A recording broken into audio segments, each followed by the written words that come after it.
please subscribe and leave a comment. It will help a lot. Thank you. The Mimic of Blackwood Cabin.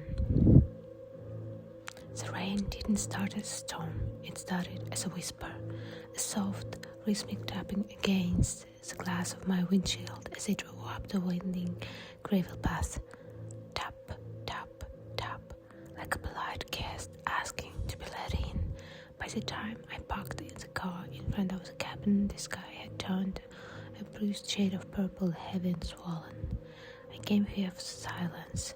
That's the irony of it, isn't it? I'm a sound engineer by trade. My life is lived in waveforms, in decibels, in the constant hum of electricity and city traffic. I needed a week where only frequencies were natural, the rustle of pine needles, the crackle of dry wood, the silence of snow, even though it was only October. Blackwood cabin sat alone in a clearing, surrounded by trees that seemed too tall, too thin, like jagged fingers reaching for the low-hanging clouds. I grabbed my bag. The leather strap creaked against my shoulder. The air smelled of wet earth and ozone, that sharp metallic scent that promised violence from the sky. I unlocked the front door. The key turned into a heavy, satisfying clunk, and the hitches groaned as I pushed the heavy oak door open. Inside, the cabin was stale. It smelled of old dust and cold ash. I spent the first hour simply existing. I unpacked my groceries, the crinkle of plastic bags, the clinking of glass jars placed on wooden shelves. I struck a match and lit the logs, already waiting in the stone fireplace. The fire caught quickly, snapping and popping, casting long, dancing shadows against the long walls. Night fell quickly. The storm finally broke, losing its politeness. The whispering rain turned into roar. It battled the roof, a relentless drum roll that drowned out my own thoughts. I sat in the leather armchair, a book in my hands. The pages were rough, thick paper. I turned them slowly. Swish, crinkle. But I wasn't reading, I was listening. Because underneath the rain, underneath the wind shaking the window frames, I heard something else.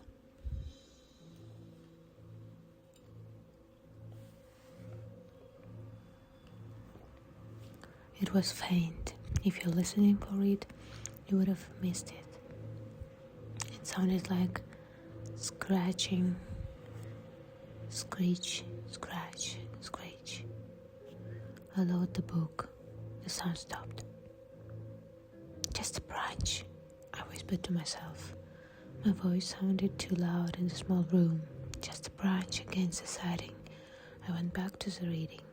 Screech, scratch. It was louder this time, and it wasn't coming from the wall facing the trees. It was coming from the front door. I stood up. The floorboards went under my boots. I walked to the door, my heart doing a slow, heavy thud in my chest. I pressed my ear against the cold wood. Nothing, just the wind. I reached the deadbolt. The metal was freezing cold. I turned it. Click, click. I opened the door in just a crack. The wind hit me instantly, cold and wet. I looked out into the darkness. The porch light was flickering, buzzing like an angry insect. The wooden planks of the porch were empty. There was no branch. There was no animal, just the rain, slashing sideways. I closed the door, locked it. Clunk. Imagination, I muttered. As I turned around to face the fire, I heard it again. Screech, screech, scratch. But this time, it came from the window on the other side of the room.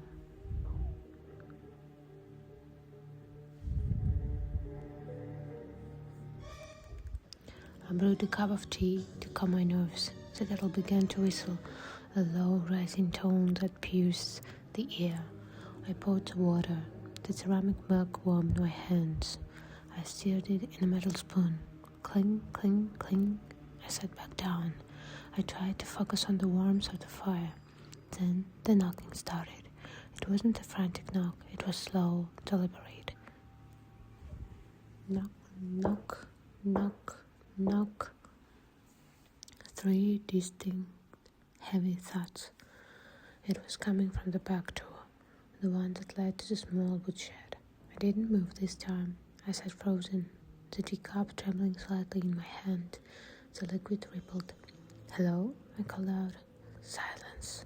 Then, "Hello?" The voice came from the outside, but it wasn't a stranger's voice. It was my voice. It was the perfect recording. It had the same pitch, the same inflection, even the same tremor of fear I had just felt. It was like listening to a playback of myself, but slightly distorted as I played through an old wet speaker. "Is someone there?" I asked, my voice shaking. A pause. The rain hammered against the roof. "Is someone there?" the voice outside repeated. My stomach dropped. The heat in the room seemed to vanish. I stood up slowly and backed away from the rear of the cabin. I moved toward the kitchen counter where I had left a heavy flashlight. "This isn't funny," I yelled. "This isn't funny," the voice mimicked instantly, but this time the tone was different. It wasn't fearful anymore. It was mocking, flat, devoid of emotion.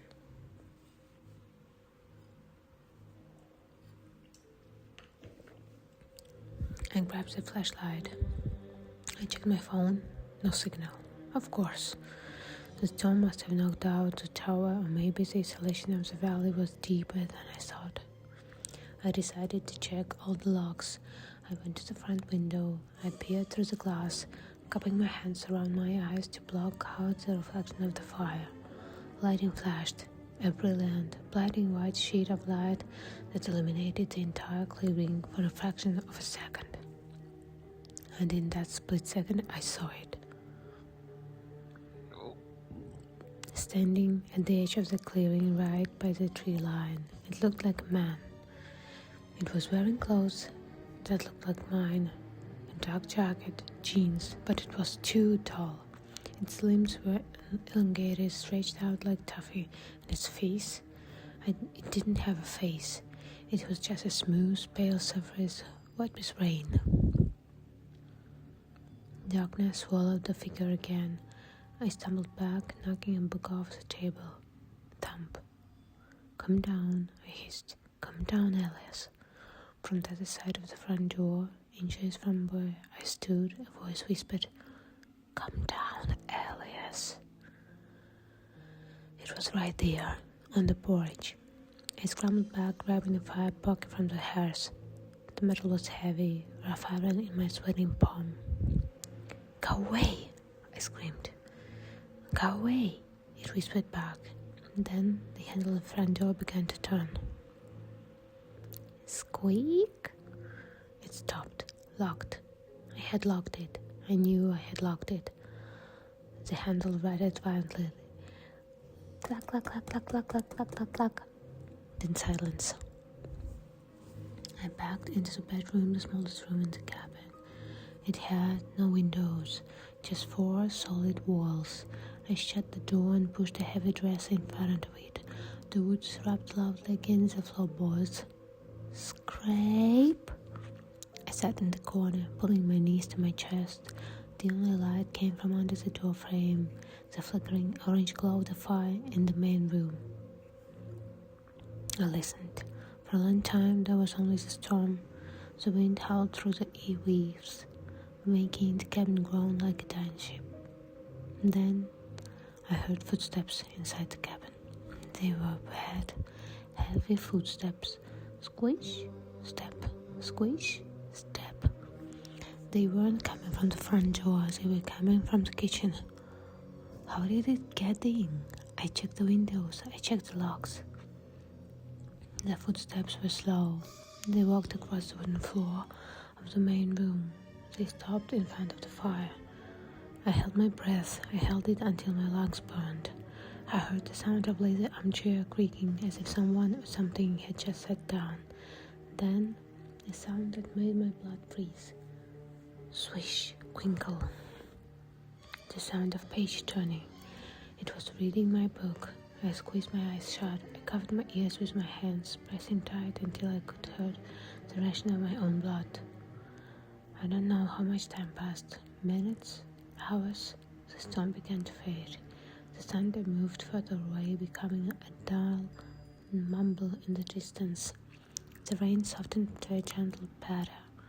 I took my hands off my ears. Silence in the main room.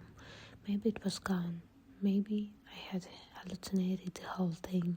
The stress, the isolation, the storm, the mind playing tricks. I stood up, my joints popping. I carefully, quietly pulled the dresser back. I gripped the fire poker. I reached for the bedroom doorknob. My hand trembled. I turned it. I swung the door open. The main room was empty. The fire had died down to glowing red embers, casting long, eerie shadows.